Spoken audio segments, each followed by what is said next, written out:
이순신과 원균. 선조는 원균이 지략과 용맹을 구비했지만 때를 잘못 만나 일을 실패한 것을 애석히 여기고 이순신과 함께 임진왜란의 1등 공신으로 삼게 했다. 인류 역사는 사람들이 이끌어왔다. 그러기에 그 속에는 무수한 인물의 부침이 있었고 그 인물들은 필요에 따라 우리의 의식 속에 확대되기도 하고 우리의 기억 속에 영영 사라지기도 한다. 왜 그럴까? 그들의 역할과 그들의 행적에 따라 오늘을 사는 우리의 안목으로 평가되기 때문이다. 따라서 어떤 인물에 대한 역사의 평가는 결코 고정적일 수가 없고 고정적이어도 안 될 것이다. 한 인물은 결코 완전할 수가 없고 또 시대에 따라 어떤 기준 위에서 평가가 새롭게 내려질 수도 있는 것이다.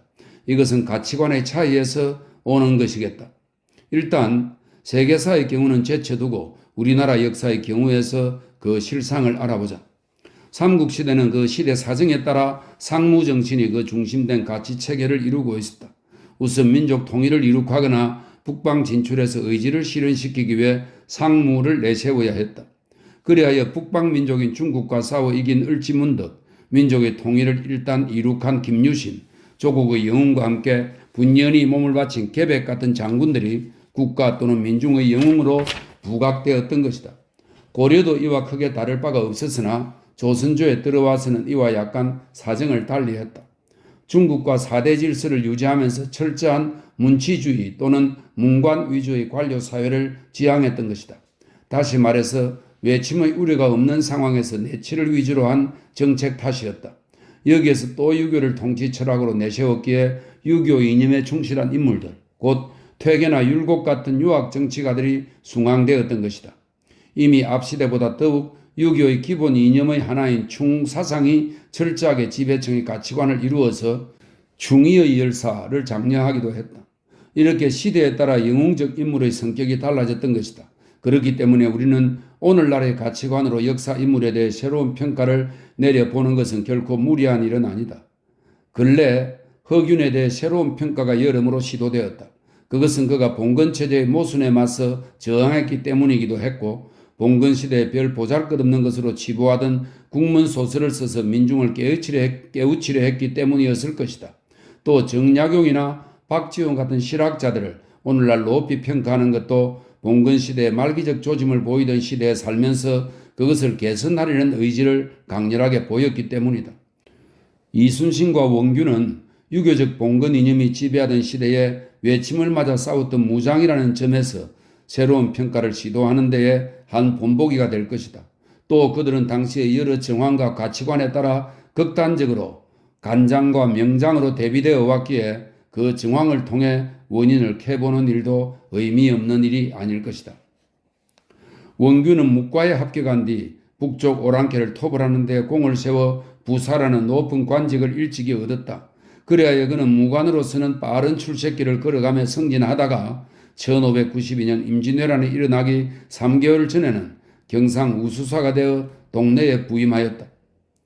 이순신은 묵과에 합격한 뒤 이순신이 5살 아래입니다. 이순신은 묵과에 합격한 뒤 그도 북쪽 지방에서 오랑캐를 막는 일에 종사하였다. 그러나 별로 공을 세우지 못해 미관 말직에 머물러 있다가 40대 중반의 나이에야 겨우 정업 현감이 되었다.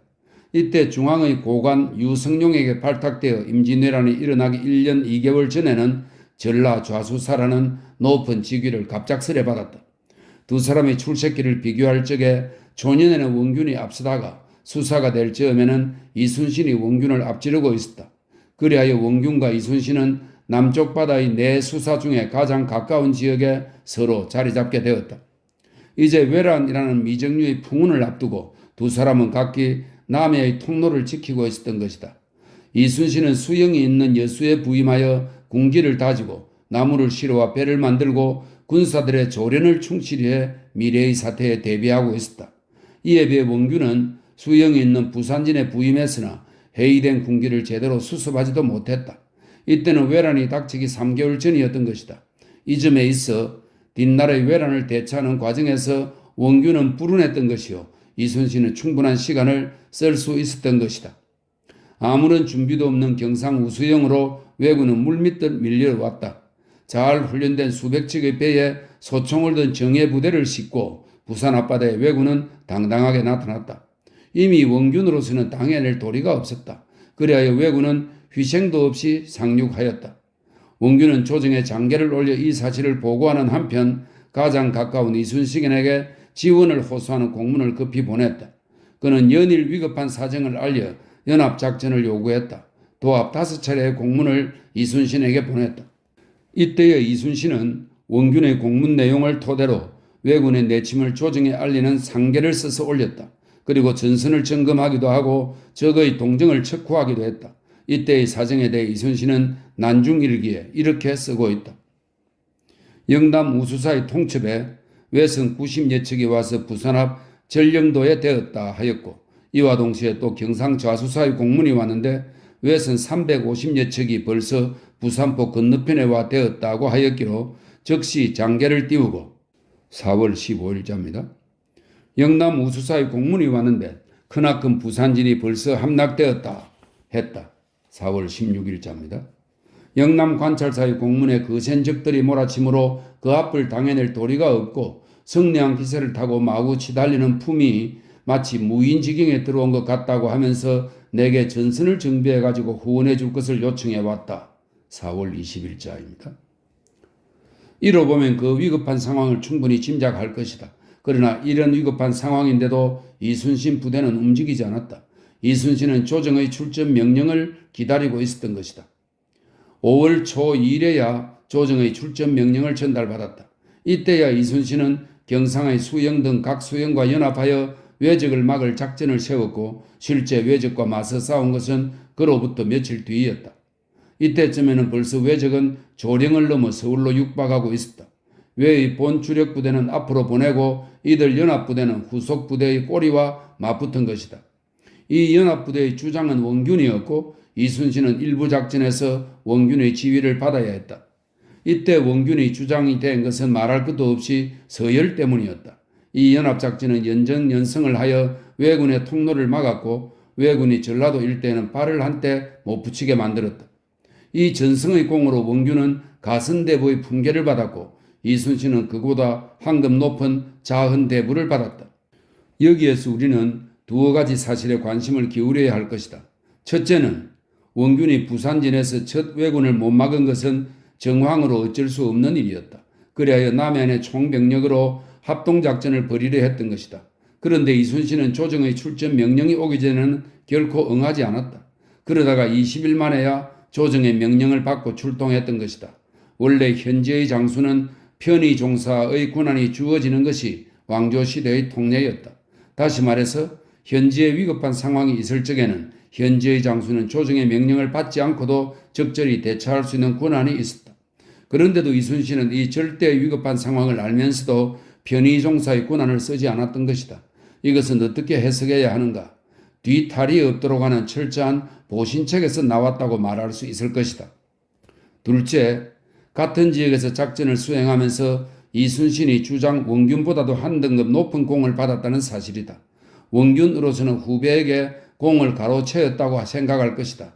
당시 전과를 연명으로 올리자고 원균이 제안했으나 이순신은 이를 뒷날 올리자고 하였다. 그리하여 원균이 단독으로 전과를 올렸던 탓에 이후 이순신도 단독으로 올려 결국 공로가 달라졌던 것이다. 물론 이순신의 활약이 더 컸었으면 말할 나위도 없겠다. 그러나 이 결과로 하여 원균에게는 많은 불만을 사게 되었을 것이다. 어쨌든 이순신은 한산 대첩 등의 전공을 세우고 삼도 수군 통제사가 되었다. 원균은 이제 그의 후배의 아랫자리에 앉아 후배의 지휘를 받게 되었다. 원균은 고분고분 후배의 지휘를 받지 않고 맞섰고 때로는 관계 요로에 이순신을 모함하기도 했던 것이다. 이것이 바로 원균이 역사의 악인이 된 결정적 계기가 된 셈이다. 그런 속에서 2년여 동안 이순신과 원균은 한바다에서 왜적을 막고 있었다. 그러는 중에 그들의 불화가 심해지자 원균은 1594년 충청 병사로 전임되었다. 따지고 보면 이 전임은 바로 원균이 세 번째 당하는 수모였던 셈이다. 여러모로 따져보아 원균은 대범한 인물이 못 되었던 것은 사실로 보인다. 왜냐하면 전임된 처지에서도 이순신을 이리저리 모략하여 자신이 그 자리를 차지하려고 관계 요로에 손을 썼기에 말이다. 1597년 조정에서는 외와 화의를 벌이다가 이것이 결국 깨지고 말았다. 외장의 소수행정은 화의파였고 가등청정은 주전파였는데 이들은 서로 반목하고 있었다. 이에 정류재란이 일어나자 소수행정은 가등청정이 한 척의 배로 바다를 건너오니 잡으라고 밀고 했다. 이미 조정에서는 이순신에게 이 일을 맡겼는데 이순신은 외의 모략일 것이라고 하여 출전하지 아니했다. 이것은 이순신으로서는 커다란 실수였다. 소수행장의 말이 오늘날의 여러 기록으로 사실이었기 때문이다. 만약 이때 가등청정을 잡았더라면 정류재란의 양상은 달라졌을 것이다. 이 일로 하여 이순신은 파직되어 서울로 잡혀왔고 원균은 그가 열망하던 자리에 이순신을 대리하여 앉게 되었다. 이순신은 목숨만을 면하여 놓여놨고 이어 도원수 권율의 휘하에 들어가 백의종군을 하였다. 지난 잘못을 씻기 위한 이순신의 순수한 행동이었다. 한편 원균은 통제사로 부임했으나 우리 수군은 100여 척의 배만을 보유하고 있었다. 외적은 더욱 수군을 강화하여 600여 척을 거느리고 몰려왔다. 권율은 원균에게 외적을 막으라고 했으나 원균은 전선의 열세를 말하고 수륙 양면전을 펴야 한다고 주장했다. 이에 권율은 명령불복종으로 원균에게 5대의 곤장을 때리고 출전을 명령했다. 이래하여 이 전투에 나섰다가 원균은 죽었던 것이다. 그리고 다시 통제사 자리는 이순신에게 돌아갔다. 여기에서 보면 두 장수는 통제사를 서로 번갈아하며 계속 순환을 잇고 있었던 것이다. 물론 결과로 따지면 원균은 패전을 하였고 이순신은 패전의 책임을 벗어나 전성 장군의 이름을 남길 수 있는 여건이 주어졌던 것이다. 원균은 그의 작전 계획과는 달리 바다로 나가 싸워야만 했다. 그런데 원균은 앞에서 본 대로 수륙 양면의 협공을 주장했는데 그의 주장과는 달리 바다로 나가 아주 열세의 전선으로 싸우던 중에 오히려 왜군 쪽에서 수륙 양명전을 써서 협곡을 받게 되었던 것이다. 원균의 수군은 한산도에서 일패도지하였다. 그는 육지로 올라와 단신으로 달아나다가 소나무 아래에 잠시 앉아 있을 적에 뒤쫓아온 왜군에게 칼을 맞아 죽었다. 장수로서는 명예롭지 못한 죽음이었던 것이다. 그런데 원균은 이때 58세의 나이로 몸이 뚱뚱하였고 게다가 곤장을 맞아 거동이 불편한 탓으로 제대로 걷지 못하였다고 한다. 이런 몸으로 내키지 않는 전투를 벌였던 탓에 이런 결과가 나왔던가? 이미 조정에서는 이 패전의 책임을 원균에게만 돌리자고 논의하자 사관은 이렇게 쓰고 있다. 한산도의 패전에 원균만 주륙하고 남은 장졸에게는 모두 죄가 없다는 것은 무엇이냐? 원균은 사람됨이 포악하면서 일대 무지한 사람이다. 처음 이순신과 공을 다투면서 온갖 모략을 하였고 끝내 이순신을 쫓아내고서 스스로 대신하였다. 겉으로는 큰소리치면서 마치 한번 움직여 적을 섬멸할 것까지 하고서 지혜가 다하여 전투에 패하여서는 배를 버리고 육지로 올라가 사졸로 하여금 모두 의욕이 되게 하였다. 선조실록에 있는 글입니다. 원래 패군지장은 할 말이 없는 법이요 또 사필의 심판을 받는 법이니 어쩌면 이런 평이 당시의 정황을 무시한 기록이라고만 말할 수는 없는 것이다. 그의 죽음이 자리를 잘못 잡았음을 그 자신은 한탄해야 할 것이다. 이에 비해 이순신은 어떻게 죽었던가? 그가 통제사가 되었을 적에는 외적이 물러가고 있었다. 그는 물러가는 적의 퇴로를 막고 명나라 군사와 연합하여 성전을 거듭했다. 그가 죽을 때의 사정을 역사에서는 이렇게 기록하고 있다. 통제사 이순신은 명나라 수군이 실패하였기 때문에 해중에서 구병했다. 이순신이 죽을 때 소수행장은 성을 순천의 외교에 쌓고 굳게 지켜 물러나지 않았다. 명나라 장수 유정이 다시 공격하니 이순신은 명나라 장수 진링과 함께 바다 입구를 막고 압박하였다. 소수행장이 사천의 외적 시만도노에게 구원을 청하였다. 시만도노가 수로를 따라와 구원하니 이순신이 진격하여 크게 깨뜨리고 적의 배 200여 척을 불사르고 죽이고 빼앗은 것이 무수하였다.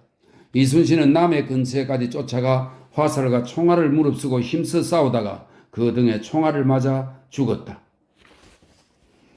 결국 이순신은 들어오는 적이 아니라 물러가는 적과 싸우다가 죽은 것이다. 그는 특히 뱃머리에 서서 전투를 지휘하다가 왜군의 표적이 되어 총알을 맞았다. 이를 두고 논자들은 그가 자살하려 했다고도 말한다. 그가 전쟁이 끝나는 마당에 구차하게 살아서 사람의 입에서 헐뜯음을 당하기보다 죽을 자리를 찾아 역사의 명예를 구했다고 보는 것이다. 이것의 사실 여부는 제쳐두고라도 장수가 전쟁터에서 죽는 것은 충분한 명예가 따르는 것이다. 물러가는 적과의 싸움 같은 것에는 초점을 맞추어 평가해 볼 여지가 봉쇄되는 것이다. 바로 두 장수의 죽음의 장면에서 패장과 명장, 급장과 용장이 결정적으로 갈리게 되었다. 외란이 끝난 뒤 그 녹훈을 두고 많은 논란을 벌였다. 여기에 한번 녹훈되면 녹훈되는 본인은 물론 자손에게도 커다란 혜택이 가기 때문에 왕조시대의 공신 녹훈은 그야말로 이권이 붙어 있었던 것이다. 임진왜란의 공신 녹훈은 3년 8개월을 끌었다. 이 녹훈의 원균을 2등으로 올리자 선조는 이렇게 말했다. 임진왜란이 처음 일어났을 적에 원균이 이순신에게 구원을 청하였지만 이순신이 스스로 달려간 것은 아니었다. 적을 칠 적에 원균은 죽음을 무릅쓰고 매양 선봉에 서서 앞장서서 용기를 돋구어서 이기고 빼앗은 공은 이순신과 같은데 그가 적의 장수를 목빼고 빼앗은 배들은 도리어 이순신이 가로챘다. 이순신을 대신하여 통제사가 되었을 적에 원균은 두세 번 장계를 올려 힘써 부산 앞바다에서 외적 속으로 쳐들어가 싸우지 못할 실정을 아뢰었다. 그런데 비변사에서는 독촉하고 도원수 권율은 곤장을 때렸다. 이에 원균은 반드시 패전할 것을 훤히 알면서도 진을 떠나 적을 친 끝에 오원군사가 빠져 죽자 몸을 나라에 바쳤다. 원균은 용맹이 삼군의 으뜸일 뿐만 아니라 지략 또한 뛰어났다. 내 일찍이 생각한데 원균은 지략과 용맹이 구비되었는데 때를 잘못하거나 공은 없어지고 이를 실패한 것이 불쌍했다. 오늘 공을 논하면서 2등에 둔다면 어찌 원통치 않겠는가. 당시 전쟁의 추이를 환히 알고 있던 임금의 말이 이러했다. 위의 얘기는 앞글과 비추어 보아 상당한 근거를 가지고 말하고 있는 것이다. 그리하여 1등 공신으로 권율, 원균, 이순신이 정해졌다. 어쨌든 원균의 문제는 당시에도 두 가지 견해로 서로 이견을 보이고 있었던 것은 충분히 알 수 있겠다. 뿐만 아니라 그 평가도 극단적으로 대립되어 있었던 것이다. 또 두 사람의 관계도 감정이 첨예하게 대립되어 있었음도 사실이다. 원균이 이순신을 싫어하고 미워했던 것과 같이 이순신도 난중 일기에서 원균을 아주 보잘것없는 인물 또는 무지한 인물로 쓰고 있다. 여러모로 보아 이순신이 명장이면 틀림이 없겠다. 저 고구려의 을지문덕이나 신라의 김유신과 같이 우리 역사에 빛나는 명장일 것이다. 그러나 과연 임진왜란이 이순신의 힘으로 막아졌던가? 오랜 왕국이 외적의 발굽으로 유린되었다는 것은 엄연한 사실이요. 왜군이 물러간 것은 전해들 국내의 사정이 있었음도 엄연한 사실이다. 사정이 이럴진데 이런 역사적 사실을 분석하여 그에 대한 객관적 평가가 내려져야 할 것이다. 그러기에 어떤 목적을 위해 이미지를 조작하는 것은 과학적 사고를 기르는 데 바람직스럽지 못할 것이다. 인간은 인간이기에 실수도 있을 수 있고 약점도 있을 수 있다. 그것은 그대로 제시되어야 하는 것이다. 또 한쪽 인물을 지나치게 미화 또는 부각시키다 보니 그 악인의 대역이 필요했을 것이다. 한쪽이 위인이면 한쪽은 더욱 악인으로 전락해 되는 것은 객관성에서 벗어나고 만다. 이런 점에서 이 글이 씌워졌으나 결코 이순신 장군을 격하시키려는 것이 아니요. 그렇다고 원균의 누명을 벗기려는 의도도 없다. 다만 어떤 역사적 인물의 재평가는 계속되는 것이 좋을 것이다. 그것은 시대의 가치관을 재정립한다는 의미에서도 그렇거니와 새로운 가치관의 창조를 위해서도 필요한 것이다. 여기에서는 두 장수의 얘기에 주제를 맞추었으나 이 경우에만 그 평가가 국한되는 것은 아니다. 많은 경우 이런 재평가가 시도되어야 할 것이다.